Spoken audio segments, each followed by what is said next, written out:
En gare de Survilliers-Faux sur la ligne D, le train affiché à 7h23 est à l'heure.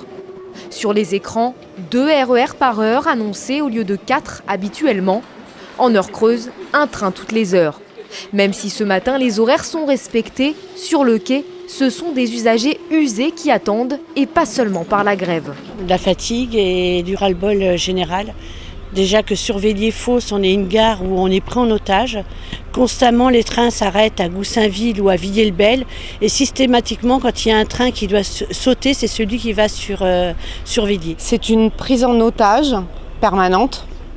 Dès qu'il y a un escargot qui traverse la voie, dès que ils estiment qu'ils n'ont pas assez d'augmentation de salaire, ils prennent en otage les gens. Parmi les voyageurs pénalisés par ce 6e jour de grève, les lycéens qui débutent les épreuves de baccalauréat. Ce matin, je passe mon baccalauréat professionnel de vente, les épreuves écrites, et je commence à 9h.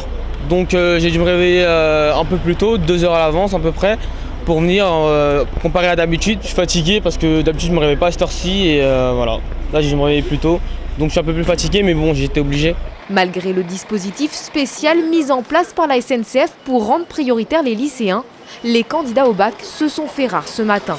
Je pense que beaucoup ont compté sur papa-maman principalement, parce que c'est vrai que ça n'a pas été la grosse affluence, en tout cas pour cette gare. Sur l'axe Melun-Creil, c'est en moyenne un train sur 3 qui circulait ce lundi. Sur la ligne J, Saint-Lazare-Pontoise, un peu plus de trains étaient prévus, 2 Transiliens sur 3, soit 1 toutes les 10 minutes. Mais comme sur la ligne D, les cheminots ont du mal à susciter l'empathie chez les usagers. Je crois que les gens qui travaillent à la SNCF ne se rendent pas compte à quel point les gens sont exaspérés sur cette ligne.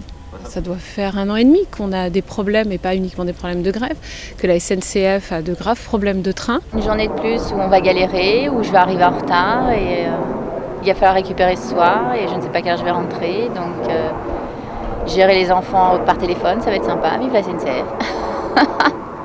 Non, c'est scandaleux. Bon, je vais espérer pouvoir rentrer dedans cette fois-ci. On va garder l'heure. En Ile-de-France, seul le RER A a été épargné par les perturbations. Pour la première fois depuis le début de la grève, les syndicats CGT Cheminots et Sudrail ont été reçus par la direction ce lundi matin.